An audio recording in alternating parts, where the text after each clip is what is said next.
थोड़ा सा बात करते हैं उस जर्नी से आगे बढ़ने की। कितने मंथ्स हो चुके हैं तारन को गए हुए? 17 महीने।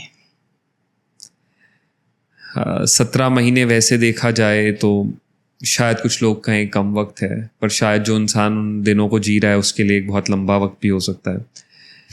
आप क्या कहोगे?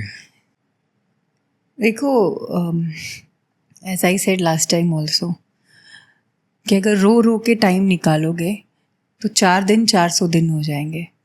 काम करो, चलते रहोगे तो शायद 4 दिन 4 घंटे हो जाएंगे। सो जिस दिन जब मैं लो फील करती हूँ तो वो 24 घंटे नहीं 24 साल लगता है एक दिन। और जिस दिन मैं काम में बिजी होती हूँ तब ऐसा लगता है कि 24 घंटे कहाँ गए पता नहीं। तो this is life, you never know.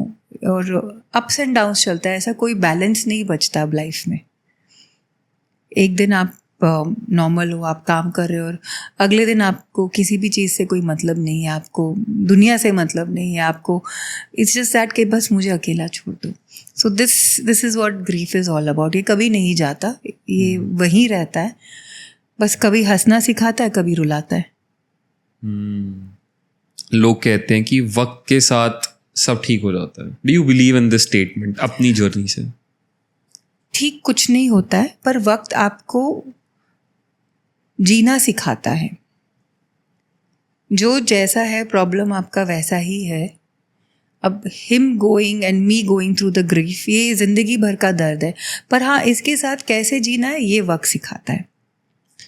जैसे कि आपने मेंशन किया कि अलग अलग तरह के दिन होते हैं, हर दिन अलग होता है। जिस दिन आप काम कर रहे हो, खुद को बिजी रख रहे हो, वो दिन कैसे पास हुआ इतना नहीं पता चलता, बट जब आप अकेले हो, अपने जोन में हो, तो वो दिन बहुत लंबा लगता है। तो जैसा आपने कहा, जिन दिनों पे आप काम कर रहे हो थोड़े से स्टिल लाइट रहते हैं, बट अगेन मैंने एक चीज़ नोटिस करी कि व्हेन यू आर वर्किंग, क्योंकि आपका काम ही सोशल मीडिया है, आपका काम ही लोगों तक अपनी वीडियोस पहुंचाना है, अपनी जर्नी दिखाना है, वो आपका काम है। बट उस पर भी मैंने बहुत सी ट्रोलिंग देखी। मैंने देखा लोग उस चीज़ को भी एक बहुत नेगेटिव लाइट में ले रहे हैं कि रजनी अपने बेटे को खोने के बाद कैसे वीडियोस डाल सकती है, वो कैसे स्टोरीज अपलोड कर सकती है, वो कैसे ब्रांड कोलैबोरेशंस कर सकती है, वो कैसे कोई नया वेंचर स्टार्ट कर सकती है। How can she do it? तो आपके सवाल में ही वो प्रॉब्लम नज़र है, पता है। हाउ कैन शी आपको see, there is every family which has gone through grief, कोई ना कोई है ना। 13 दिन के बाद सारे आदमी काम पे लौट जाते हैं, उन पे कभी कोई सवाल नहीं उठा, पर वही शी चली जाए ना अपने काम पे, वो नहीं बर्दाश्त होता। क्यों? क्योंकि this is the taboo of a country. तुम उठ नहीं सकती। मैं वीडियोस बनाती हूँ, we have some happy moments. मैं बिल्कुल भी प्रेफर नहीं करती कि मैं वीडियो में रो के अपना दिन दिखाऊं। हाँ। क्योंकि ऑलरेडी बहुत नेगेटिविटी है। हाँ। हर जगह पे हर कोई दुखी है। तो कुछ पल सुकून के हमारे वीडियो से मिले, हमारा यही एक होता है कि आज ये बनाया, ये काम किया, इट्स जस्ट लाइक दैट। तो people ask me, women ask me, बेटे को भूल गई है, ये तो कंटेंट बनाने में बिजी है। तो वो ये नहीं एक्सेप्ट कर पा रहे कि जो उनके लिए कंटेंट है वो मेरे लिए एक फुल टाइम जॉब है। तो the problem is content and women together. Exactly, I feel exactly what I said कि content I feel is the problem, but लोग ये नहीं समझ पा रहे कि वो आपका काम है, that's your bread and butter। कि जैसे किसी इंसान का काम हो सकता है एक ऑफिस में जाकर डेस्क पे बैठ के 8 घंटा काम करना, किसी का काम हो सकता है किसी मैन्युफैक्चरिंग यूनिट में काम करना। अब आपका काम है सोशल मीडिया पे खुद को दिखाना, सोशल मीडिया पे वीडियोस पोस्ट करना, अपनी लाइफ, अपना जो भी आप डेली में बना रहे हैं वो दिखाना। एंड ये भी पॉसिबल नहीं है कि आप हर उस वीडियो में रोते हुए ही कुछ बनाओ या बहुत सैड फेस के साथ बनाओ। क्यों रोते हुए बनाना है? हाँ, आई सी लॉट ऑफ वीडियोज़। अभी इंस्टाग्राम पे इतने वीडियोज़ आ रहे हैं, यूट्यूब पे जो लेडीज़ है जो फ़ोटो रखती है, whether it is a child और हस्बैंड, हाँ उनकी फ़ोटोज़ रख के गाने गाते हुए उस पर इतने लाइक्स हैं। मतलब मुझे समझ नहीं आ रहा लोगों को क्या ये रोना धोना पसंद है। I really don't understand. I am here for the other grieving parents, कि I can support them in my own way कि हाँ हम जी सकते हैं, क्योंकि मरना तो इलाज नहीं है. You can't do that. तो let us live with dignity.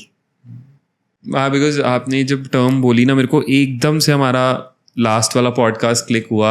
आपने कहा कि मरना तो ऑप्शन नहीं है, क्योंकि लास्ट पॉडकास्ट में आई रिमेंबर यू सेड कि अगर ऑप्शन मिल जाता तो हम सबसे पहले ले लेते. सबसे पहले जाते. We wouldn't even wait for a second. No second thoughts. मुझे अगर कोई आज बोले कि सारे पेपर साइन करके अपना सब कुछ दे दो, तुम्हारा बेटा वहाँ दरवाजे पे तुम्हें मिल जाएगा, मुझे नहीं लगता कि मैं और संगीत सोचेंगे. हाँ, हम तो एक सेकंड में साइन करके चले जाएंगे कि he is important for us. पर वो पॉसिबल नहीं है ना. What he has taught me is to live with dignity. That is how my son was. Definitely. और क्योंकि हाँ सोशल मीडिया है, ट्रोलिंग चलती रहती है. अब एग्जैक्टली देखो, लोगों के लिए कहना बहुत ईजी है कि ट्रोलिंग चलती रहती है, कोई बात नहीं, ignore it. But me being a creator, me being into this field, I can completely relate to this one thing कि इतना आसान नहीं होता. जब कोई एक कमेंट भी लिखता है ना, कोई पॉइंटिंग सा ऐसा, टारगेटिंग समथिंग, सेइंग कि ये कैसे कर सकते हैं, उसको पढ़ने के बाद खुद को नॉर्मल रख पाना तो आसान नहीं होता. Lot of people comment, ignore करो, हाँ, पढ़ो मत. But it's not possible. आप content creator, you need to know कि किस तरह के कमेंट्स है, आपके फॉलोअर्स को क्या पसंद आ रहा है, उनसे अगर हम कुछ सीख पाएँ how to make a content better, तो पढ़ना भी ज़रूरी है. इग्नोर करो, बट एज अ ले पर्सन कौन कितना इग्नोर करेगा, कौन कितना बर्दाश्त करेगा. And the best part which people से is you have decided to put your life on media, so you have to bear with it. मेरा सवाल ये है कि एक 5 मिनट की वीडियो से मैं नहा के आई, मैंने टिफ़िन बनाया, हस्बैंड की ये रेसिपी दी, आप कैसे डिसाइड कर सकते हो कि मेरे पूरे दिन में क्या मैं कर रही हूँ? You can not decide, you can not जज. एंड सोशल मीडिया को हम सेफ क्यों नहीं बनाते हैं? Why we have to make it a mandate कि अगर तुम हो तो तुम्हें सहना पड़ेगा. अगर आप सोशल मीडिया को सही तरीके से यूज़ करेंगे, you can spread so much positivity, you can learn so much on that. तो why are we making it casual कि नहीं तुम वीडियो बनाओ तो तुम्हें सुनना ही पड़ेगा. एंड बड़ा आसान है बोलना इग्नोर करो, या बड़ा आसान है बोलना कि तुम्हें तो सुनना पड़ेगा. But be on this side of the table, तब आपको समझ में आता है कि वो एक कही हुई चीज़ भी कितना डीपली आपको इफेक्ट करती है. दिस रिमाइंड्स मी, अभी 15-20 दिन पहले एक कमेंट था जहाँ पे मैं खाना बना के, मैं आज क्या खा रही हूँ तो मैं खा के दिखा रही हूँ. तो आई यूजली मेक थाली टाइप ऑफ कॉन्टेंट, 3-4 आइटम हो. तो उसमें किसी ने लिखा था, बस कर दे अब तो खाना, वो तो चला गया, कितना खाएगी अब तू बैठ के. तो मैं सिर्फ यही जानना चाहती थी कि उनके घर में आज क्या कोई गया ही नहीं है क्या? उन्होंने खाना पीना छोड़ दिया? ट्रॉमा एंड ग्रीफ बहुत तरीके से, बहुत जगह से हर्ट करता है. आपके ऑर्गन्स सिकुड़ जाते हैं, तरह तरह की बीमारियां हो जाती है, ईटिंग डिसऑर्डर भी होता है. So people don't understand this. पर लेकिन जब हम पे बीतेगी ना, तब हमें लगेगा हाँ ये तकलीफ है, पर जब तुम पे बीतेगी तब हमें नहीं समझ में आएगा. ये है. Very true. अपना दर्द हर किसी को दिखाई देता है और दूसरे का दर्द कोई नहीं समझता.